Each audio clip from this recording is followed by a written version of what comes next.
now that you mentioned it, Electoral cards. Aren't you concerned that the Senate, in their look at the Electoral Act, did not even look at the portion of rearrangement? Instead, they brought in the issue of electronic voting in the Senate's version of the amendments. Maybe we have gained the benefit of having a bicameral legislature where the Senate did not say this, the House of Reps saw this. So by the time they harmonize, then we'll know where they stand. Do you think when they come into that point of harmonizing, this rearrangement will stand? Well, whether it will stand is a political question, because those the Senate and National and the House of Reps are controlled by political parties. And if we have a democracy where there's party supremacy, then the party will have to discuss with their representatives in both the Senate and House of Reps, and they are likely to toe their party lines. You know, when you started your explanation about that judgment in 2003, you started by saying it's not the same thing. You spoke about this particular one, this amendment of Section 25 of Electoral Act 2010, but you didn't conclude on that one, because that one too was talking about Section 15 of the Electoral Act of 2002. Yeah, what I'm trying to say here is that they are not the same.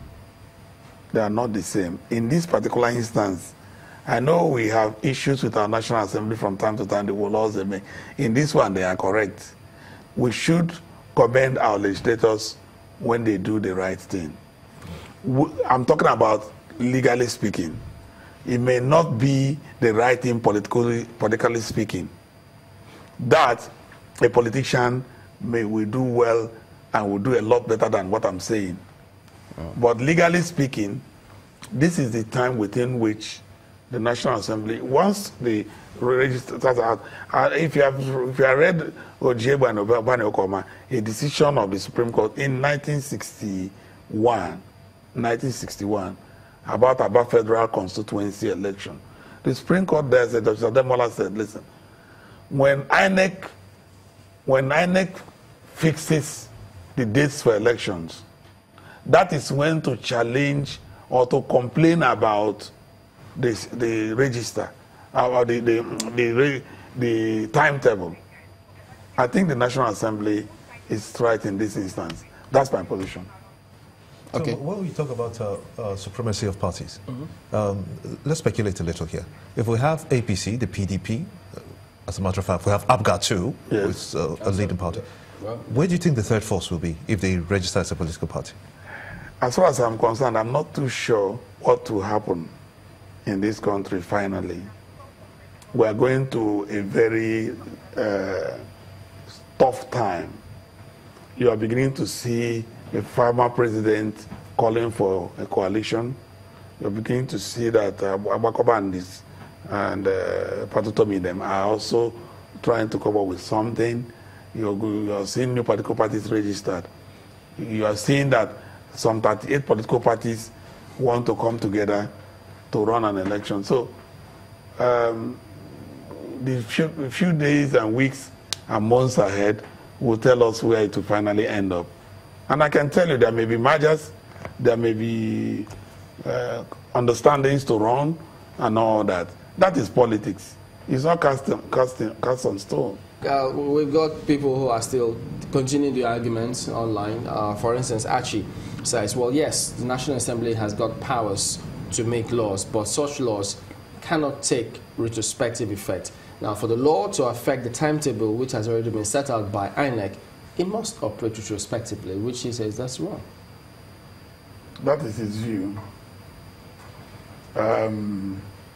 INEC, the National Assembly, did not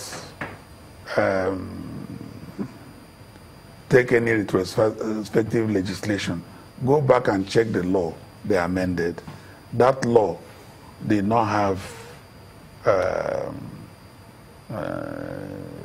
the dates and all that we're talking about.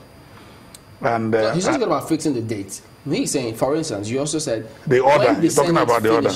No, he's not talking about the order. He's talking about what? Oh yeah, it's the same thing. But if the Senate gets over and done with this and the National Assembly finishes and this becomes law, is this supposed to apply for 2019 elections when the process has begun with the release of the timetable, as he argues?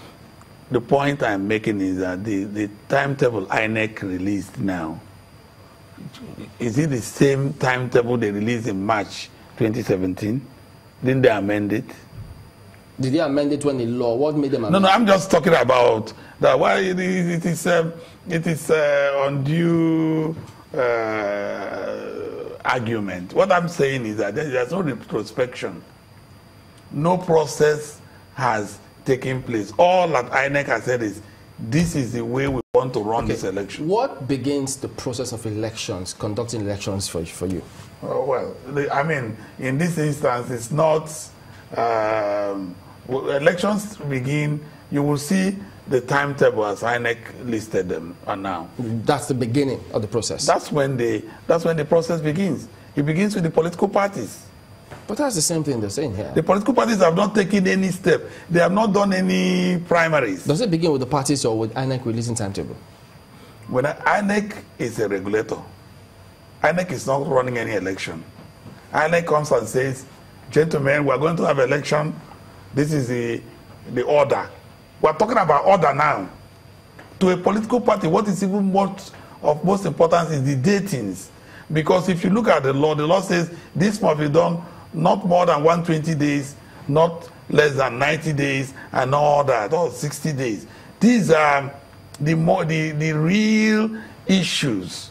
If the National Assembly had gone into that really, then we could be talking about more difficulty.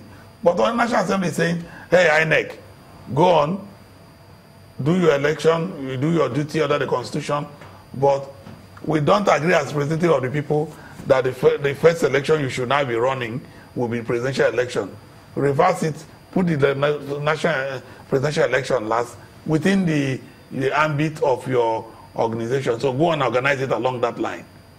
I don't see that as calling for retrospection, as calling for an arm and a leg. What is it I have not seen INEC, I may be wrong. What is it aimed at? What is it aimed at? Yes.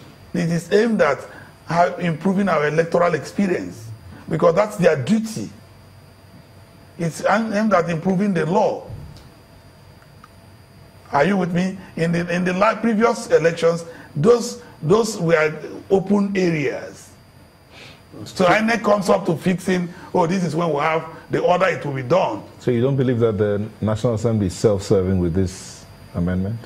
National Assembly is not one person. How can National Assembly be self-serving? Because by putting down elections first. Well, it is not self. I don't think it is self-serving. How much would the APC would have lost if we maintain the status quo? I wouldn't know. That we will get the political scientists to do the analysis. But what I'm looking at is just the laws, and I'm thinking that, strictly speaking, there has been no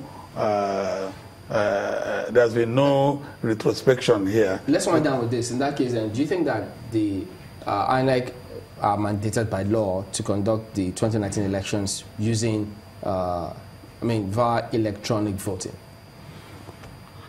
Well, I've seen quite a lot of, it still goes down to amendment. INEC cannot do electronic voting without being backed up by law. Remember that most elections were either voided or upheld based on electronic voting. So, since the National Assembly has done these amendments, it needs to be signed into law. Once it becomes an act of parliament, they are bound by it. That's what I'm saying, that INEC, by the Electoral Act, is to conduct elections based on the Constitution and the Electoral Act. We will no longer have the situation where there are policy statements by INEC. Those policy statements are not laws. All right, Dr. Paul Ananaba, Senior Advocate of Nigeria, thank you for coming on this morning. Thank you.